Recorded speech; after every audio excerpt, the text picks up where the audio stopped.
जो कि अभी हमारे पहली बात हे पिता इन्हें क्षमा कर। दूसरी बात हम सीखे कि आज ही तू मेरे साथ स्वर्ग लोक होगा, और स्वर्ग लोक होगा मीन्स उसको आश्वासन दिया, उसे उद्धार किया कि भैया तुम क्या होगे, संतावना दिया कि तुम मेरे साथ यदि विश्वास करोगे तो तुम क्या होगे, स्वर्ग लोक जाओगे। तीसरी बात हम देखते हैं, और तीसरी बात एक बड़ी दुख की बात एक सुनने को आता है कि लोग कहते हैं कि हम मसीह में चले जाएंगे तो क्या करते हैं, ईसाई लोग माता पिता को छोड़कर भाग जाते हैं। बहुत तरह सुनने के बाद आता है कि ये लोग क्या करते हैं, माता पिता को छोड़कर भाग जाते हैं। लेकिन क्या हमारा यीशु मसीह, सुनिए थोड़े समय, क्या यीशु मसीह हमारा ऐसा किया? क्या उसने छोड़ दिया? क्या अपने माता को छोड़ दिया? तीसरी बात यहाँ लिखा गया है, और तीसरी बात हम देखेंगे यूहन्ना रचित सुसमाचार, और इसमें एक बात है, तीसरी बात यूहन्ना रचित सुसमाचार 19 अध्याय 26 और 27 पद को हम लोग पढ़ेंगे।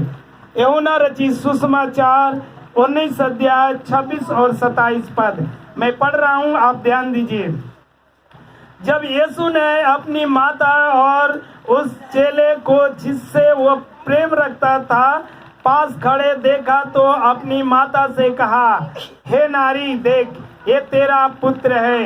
तब उसने चेले से कहा, ये तेरी माता है।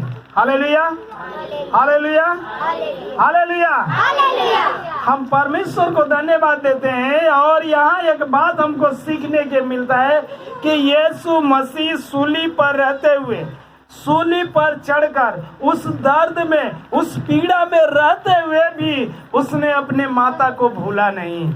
उसने अपने माँ के प्यार को, उसने अपने माता जिसने उसे पाला था, जिसने उसे शिक्षा दिया था, उसे वो भूला नहीं। और वचन परमेश्वर के साथ था, और वचन उसने भूला नहीं। और वहां पर देखकर यीशु मसीह को तरस आए, देखा और सोचा यार ये तो रो रही है, ये तो तड़प रही है, इनको परेशानी हो रही है, और मैं चला जाऊंगा तो इनकी कौन रक्षा करेगा, इनको कौन देखभाल करेगा। यीशु मसीह को बहुत प्यार आया। आज के बच्चे क्या माँ बाप को ऐसे प्यार करते हैं? क्या माता पिता के लिए उनके अंदर एक तरस है? विशेषकर बच्चे लोग ध्यान देंगे, मैं क्या बताना चाहता हूँ, विशेष बच्चों पर मैं जोर देना चाहता हूँ, चाहे बड़े हैं छोटे हैं। मैं इस बात को बताना चाहता हूँ कि यीशु मसीह उतने बड़े होकर भी अपने माता को वो भूला नहीं। अपने माँ के लिए चिंता किया, अपने माँ के लिए एक सहायक को रखा, और बोला उस यूहन्ना से जिससे वो प्यार करता है, कहता है ये यूहन्ना ये तेरी माता है, और उससे कहता है ये तेरा बेटा है। एक संबंध बनाया। मेरे प्यारों, जब मैं शुरुआत में वेस्ट बंगाल में मैं गया और मैं प्रभु सेवा में मैं जब कदम रखा, तो मुझे सब लोग, चाहे गांव के लोग, कई लोगों ने कहा कि अब तो ये नहीं लौट के आएगा, इसके माता पिता मर जाएंगे, चाहे ये हो जाएंगे, ये देखने तक नहीं आएगा। तो मुझे बड़ा दुख लगा कि ये ऐसा क्यों सोचते हैं। क्या हमारा यीशु मसीह, कभी कभी बहुत सारी बातें होती हैं जो मसीह के विरोध में लोग बात करते हैं, मसीह के बारे में कहते हैं कि ये तो ये कहते हैं, तो ये कहते हैं, दुनिया भर की बातें कहते हैं। मेरे प्यारों, हकीकत को जानना हमारे लिए बहुत जरूरी है। बाइबल हमें क्या बताती है, इस हकीकत को जानना हमारे लिए बहुत जरूरी है। और जब हम हकीकत को जान जाते हैं तो फिर मुझे लौटना नहीं चाहिए, क्योंकि वही मार्ग है, वही सत्य है, वही जीवन है। और यहाँ हम देखते हैं मरियम के लिए एक जीवन, यानी एक सहायक को सौंपता है। यहाँ हम देखते हैं तीसरी बात कहता है, हे नारी देख ये तेरा पुत्र, और उसे यूहन्ना से कहता है कि यूहन्ना ये देख तेरी माता है। यानी कि संसार में रहना है तो हमें माता पिता को आदर करना। बाइबल में पुराने नियम में लिखा है कि अपने माता पिता को क्या कर, आदर कर। मूसा जब पटरी लेकर आ रहा था जिस पर वचन लिखा हुआ था, उसमें एक आज्ञा ये भी थी कि तू अपने माता पिता का आदर कर। बच्चे लोग ध्यान देंगे, कभी कभी कुछ बातें हो जाती है, बच्चे लोग माता पिता को बताते नहीं हैं। बहुत सारी बड़ी कहानियां हो जाती है, सोचते हैं कभी कभी कि हम इसको निपटा लेंगे और निपटाते इतना फंस जाते हैं कि उनके लिए फिर कोई रास्ता नहीं निकलता है, केवल मरने के सिवा। बहुत सारी ऐसी घटनाएं हैं। आज में एक, चाहे बेटा हो चाहे बेटी हो, हमें अपने आप को, अपने बातों को माता पिता के सामने रखना है। जब हम इस बात को रखते हैं तो माता पिता के साथ हमारा एक संबंध और एक खुला सा प्रेम बना रहता है, और हमेशा माता पिता आपके भलाई में लगे रहेंगे। कोई ऐसा माता पिता नहीं होगा और नहीं सोचेगा कि मेरा बेटा गड्ढे में जाए।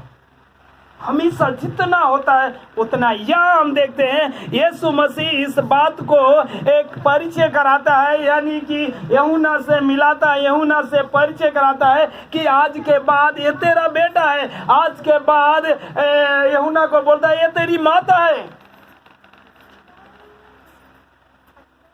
जब एक जिम्मेवारी यूहन्ना को दी जाती है और वो प्रेम पूर्वक उसको ले जाता है घर और उसको निभाता है। मेरे प्यारों, हमारा प्रभु यीशु मसीह हमें दुखित करने के लिए नहीं, लेकिन जिम्मेवारी हमारे अंदर ये दिया है कि हम भी क्या करें, एक प्रेम से एक दूसरे को जोड़े, एक दूसरे को मिलाए, ताकि ये बाइबल की बातें पूरी हो सके। कभी कभी हम बाइबल पढ़कर अपने तक सीमित रखते हैं, हम अपने बच्चों को नहीं बताते हैं। लेकिन हम जब मरियम के जीवन को आप पढ़ेंगे, आप कुरान में मरियम को जो पढ़ेंगे जीवन, तो उसमें क्लियर रूप से उसमें साफ उसको दर्शाया गया है कि मरियम अपने यीशु के लिए, अपने बेटा के लिए क्या क्या नहीं करती है। आप दया से अगर पिक्चर देखेंगे उसमें भी दर्शाया गया है कि वो उसे हर समय वचन क्या कर रही है, सिखा रही है।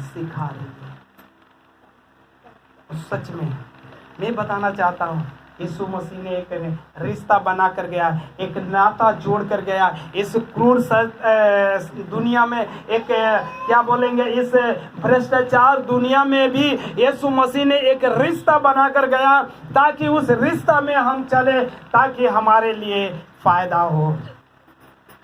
बहुत सारे रिश्ता को लोग तोड़ते हैं, बहुत कम ही लोग होते हैं जो रिश्ता को जोड़ते हैं और रिश्ता को बनाते हैं। क्योंकि शैतान का पूरा अधिकार है, और शैतान कभी नहीं चाहता है कि आपका रिश्ता बने रहे। जब आदम और हवा को परमेश्वर ने बनाया, एक रिश्ता बनाकर उस अदन के वाटिका में रखा, उस जगह में शैतान गया और उसको क्या किया, तोड़ दिया। क्योंकि आदम, हवा और परमेश्वर का एक प्रेम रिश्ता बना हुआ था, लेकिन शैतान जाकर वहाँ तोड़ देता है। मेरे प्यारों, आपके भी जीवन में शैतान ऐसा ही आपके मन में कुछ ऐसी बातें डालेगा कि आप पति से छुपकर कोई काम करेंगे, चाहे पति के मन में ऐसा डालेगा कि आप पत्नी से छुपकर कोई ऐसा काम करेंगे, वो आप बताना नहीं चाहेंगे, उसे दिखाना नहीं चाहेंगे। तो ये आपका कहाँ रिश्ता है, आपका कहाँ मेल है, आपका कहाँ प्रेम है। लेकिन यीशु मसीह ने ऐसा नहीं किया। हम क्या सीखते हैं, बाइबल हमें क्या बताती है, एक जिम्मेवारी देती है। यीशु मसीह यूहन्ना को एक जिम्मेवारी दिया, हम भी एक जिम्मेवारी लेते हैं। हम भी इस बाइबल की जिम्मेवारी को अपने ऊपर लें और उसी हिसाब से हम भी चलें। चाहे हम बूढ़े हो जाएं, फिर भी माता पिता का आदर करें, क्योंकि माँ बाप का आशीर्वाद ही हमारे जीवन के लिए सर्वोत्तम है। यदि माँ बाप का आशीर्वाद है तो आप जिंदगी में गिरेंगे जरूर, लेकिन उठकर खड़ा जरूर होंगे, क्योंकि बाइबल इस बात को प्रूव करती है। और जब तक कहता है ना कि इसमें आप पुराने नियम में पढ़ेंगे तो बहुत कहता है तेरे नाती पोतों तक के बना रहे। तो इसलिए मैं बताना चाहता हूँ कि आप यदि रिश्ता बनाते हैं परमेश्वर यीशु मसीह आकर नाता जोड़ता है। यीशु मसीह भी इसीलिए आया था कि पिता के साथ और हमारे साथ क्या हो गए, पिता के साथ एक संबंध बन जाए, एक रिश्ता बन जाए, ताकि हम क्या करें, उससे डायरेक्ट अपनी समस्या को रखें, हम डायरेक्ट प्रार्थना को रखें और पिता सुनकर तुरंत हमें उत्तर दें। ये नहीं कि पहले पुराने नियम में अच्छा याजक को अपनी भेंट को देते थे, याजक महायाजक को देता था और महायाजक जाकर बलि को चढ़ाता था। नहीं, परमेश्वर ने जब यीशु मसीह मारा वो पर्दा फट गया। इसका कारण यही है हम डायरेक्ट परमेश्वर के पास जाकर अपनी भेंट को चढ़ा सकते हैं। इसीलिए ये यीशु मसीह आया और रिश्ता बना दिया। आज मैं इस वचन से बताना चाहता हूँ कि जैसे मरियम के लिए यूहन्ना को यीशु मसीह ने रख दिया और यूहन्ना के लिए मरियम को कि ये तेरी माता है, रिश्ता बना दिया। आज यहाँ जितने सुनते हैं मैं सबको बताऊंगा अपने माता पिता के साथ ऐसे ही संबंध बना के रखें, तब हम मानेंगे कि बाइबल के आज्ञा को आप पूरा करते हैं। बाइबल कभी ये नहीं करती है कि आप अपने माता पिता को छोड़ दें, चाहे बुजुर्ग हो गए चाहे बड़े हैं, कोई बात नहीं है। लेकिन हमारी बाइबल इस बात को प्रूफ करती है कि 10वीं आज्ञा में एक आज्ञा है कि अपने माता पिता को आदर करें। इसका मतलब आप माता पिता को आदर नहीं करते हैं तो ये साफ जाहिर होता है कि आप इसको कदर नहीं करते, आप इसको नहीं मानते। चाहे बेटा हो चाहे बेटी हो, यदि हम इसको मानते हैं, इसके ऊपर विश्वास करते हैं, तो वो आज्ञा जरूर हमें पूरा करना है। तो परमेश्वर इस वचन के साथ हम सबों को आशीष दे। आइए हम अपने आंखों को बंद करेंगे और इसके बाद हम प्रार्थना करेंगे। पिता परमेश्वर प्रभु यीशु, हम धन्यवाद देते हुए आपके चरणों में आते हैं। परमेश्वर आप महान और जीवित परमेश्वर हैं। परमेश्वर हम बड़ाई और स्तुति करते हैं कि प्रभु जी आपने जैसे मरियम और यूहन्ना के बीच में एक रिश्ता बना दिया परमेश्वर, उसी तरह प्रभु जी हमारे और पिता के बीच में एक रिश्ता बना कर दिया, एक मेल करा कर गया परमेश्वर। और प्रभु हम चाहते हैं कि वो सामर्थ्य हम लोग को दे ताकि ये हमारा जो प्रेम है पिता के साथ ऐसे ही बना रहे, आपके साथ ऐसे ही बना रहे, ये कभी टूटने ना पाए। परमेश्वर आप हम सबों को सहायता कीजिए। हम सब कुछ आपके हाथ में देते हुए प्रभु यीशु आपके नाम से मांगते हैं, आमीन।